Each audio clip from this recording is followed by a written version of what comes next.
Hello, everyone.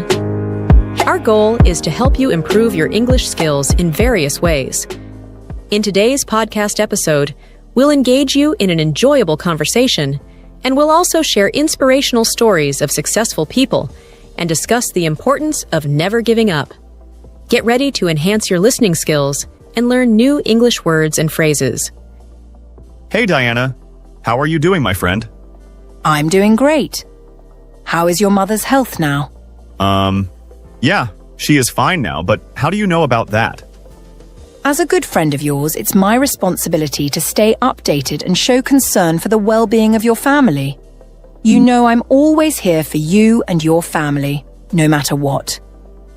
How sweet of you to say that, Diana. It means a lot to me and my family to have you in our lives.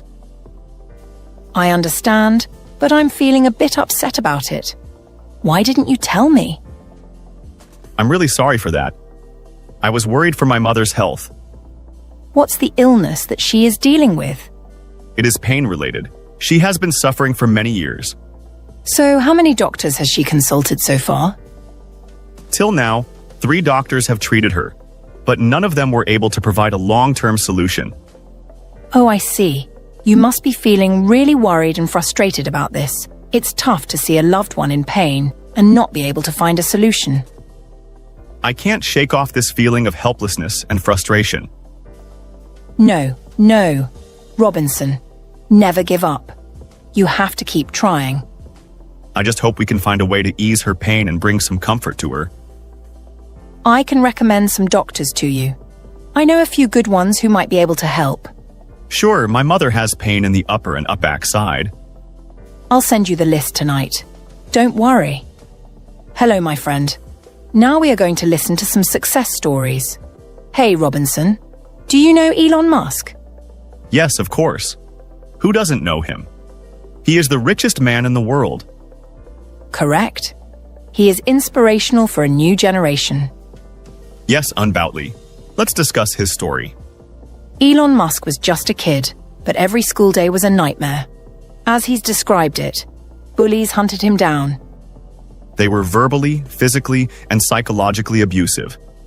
Eventually, they beat him so badly that Elon woke up in a hospital. And his home life was no picnic either.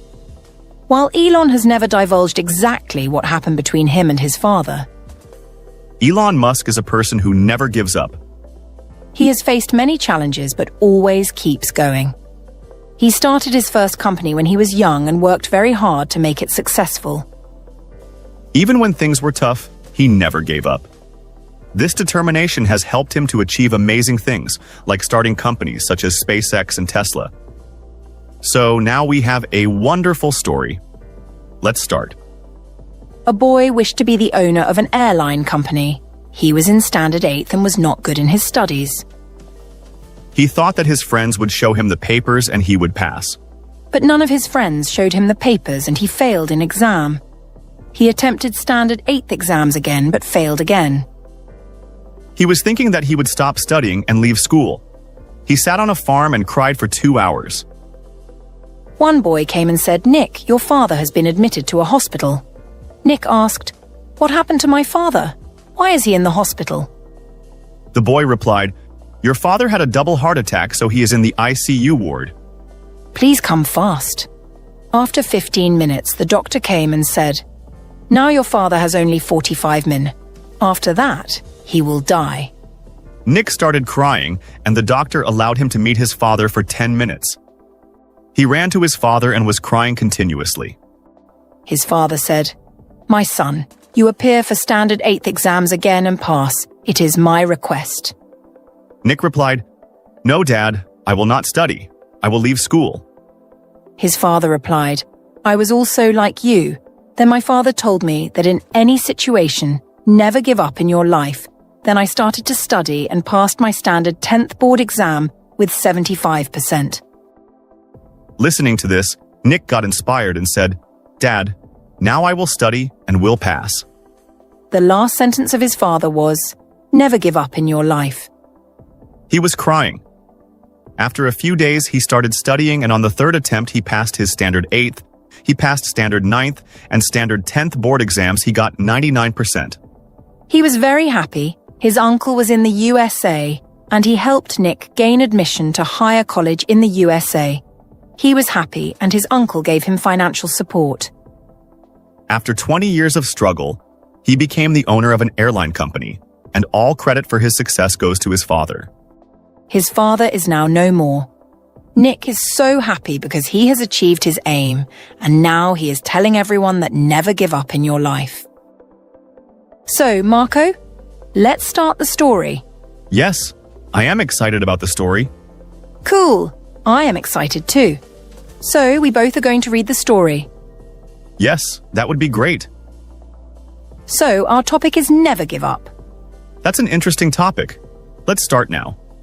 Once upon a time, in a small village, there lived a boy named Sam.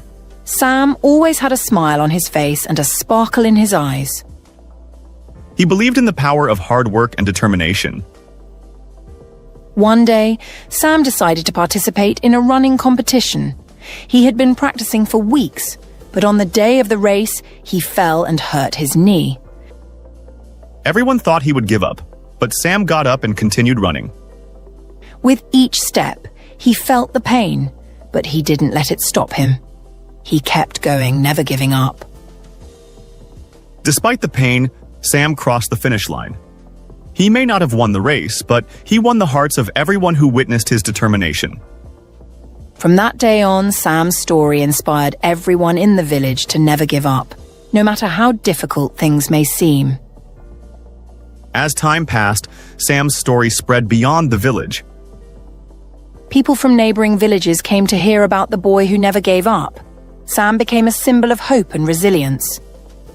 One day, a traveler passing through the village heard about Sam's story. The traveler was so inspired that he decided to write a book about Sam's journey. The book became widely popular, and soon Sam's story reached people from far and wide. Inspired by Sam's story, a young girl named Maya decided to pursue her passion for painting. She faced many challenges and rejections along the way, but she remembered Sam's story and never gave up. Eventually, Maya's paintings gained recognition, and she became a renowned artist. Sam's story continued to inspire many others, including a struggling entrepreneur, a student facing academic difficulties, and a single parent trying to make ends meet. Divulged. Divulged means to reveal or make known something that was previously secret or private. Example: the company refused to divulge any details about their upcoming product launch. In context, while Elon Musk has spoken publicly about his childhood, he has never divulged exactly what happened between him and his father, keeping those details private. Long-term.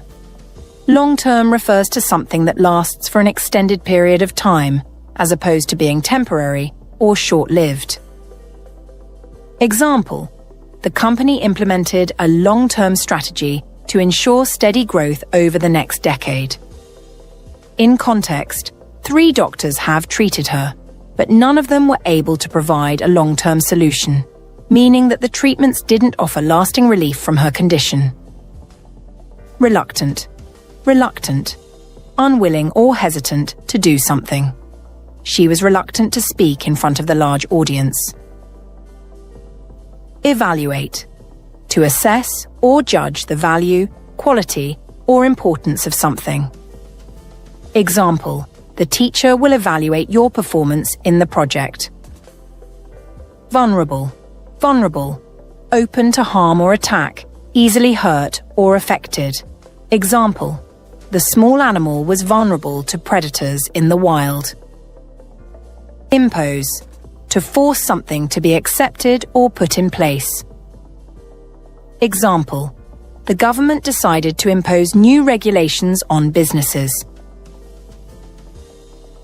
If you found the video helpful, please hit the like button and subscribe to my channel.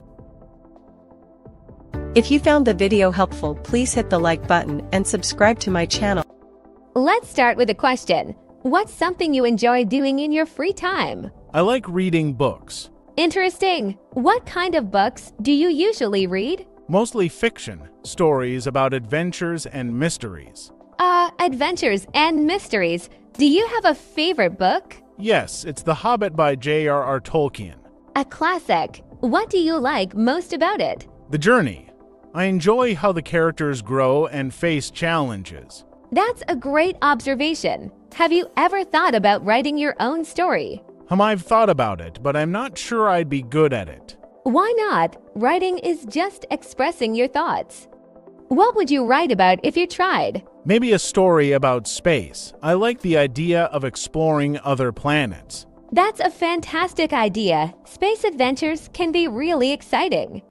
Would you make it realistic or more imaginative? Definitely imaginative with aliens and advanced technology. Sounds creative. Do you think reading helps improve your English skills? Yes, especially vocabulary. I learn new words all the time.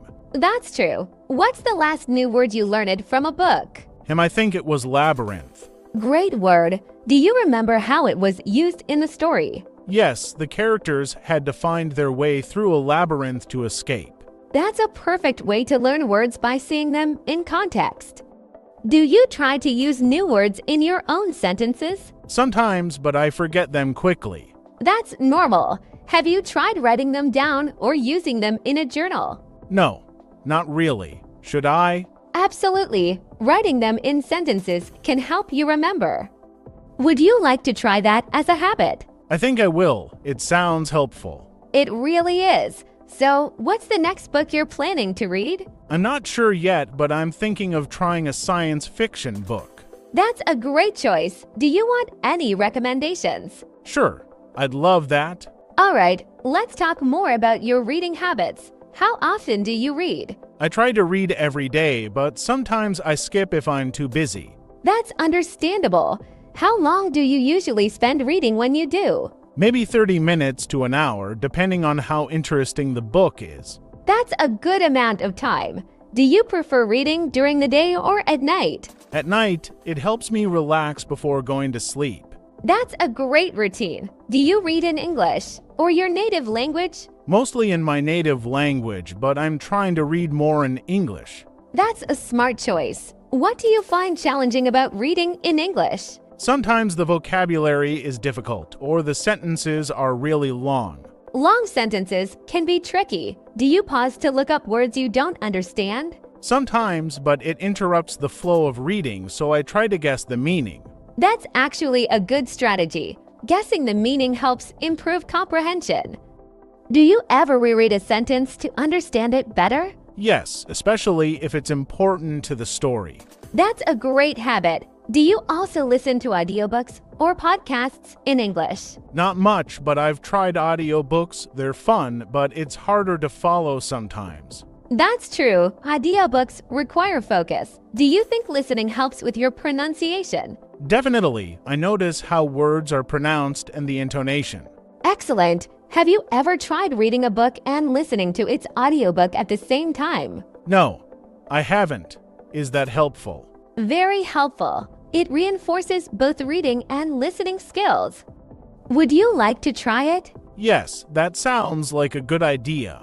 Great. Let's switch topics slightly. Do you ever talk about the books you read with friends or family? Not really. Most of my friends don't like reading. That's too bad. Have you thought about joining a book club? I didn't know there were book clubs around. They're quite common, even online. You can join one to discuss books and share ideas. That sounds interesting. How would I find one?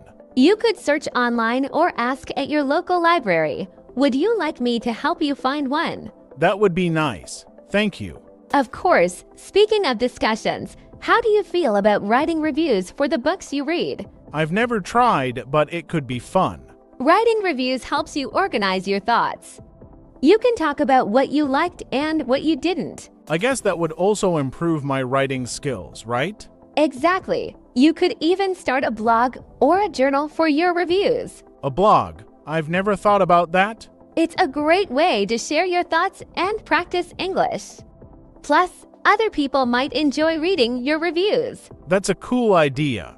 I might give it a try. Wonderful. So, one last question. What's one book you'd recommend to someone who's just starting to read in English? And maybe Charlotte's Web. It's simple but really touching. That's an excellent choice. It's a beautiful story with great lessons. Why did you choose that one? Because it's easy to follow and the story is memorable. Perfect reason. You're clearly building great reading habits. I can't wait to hear about your next book adventure.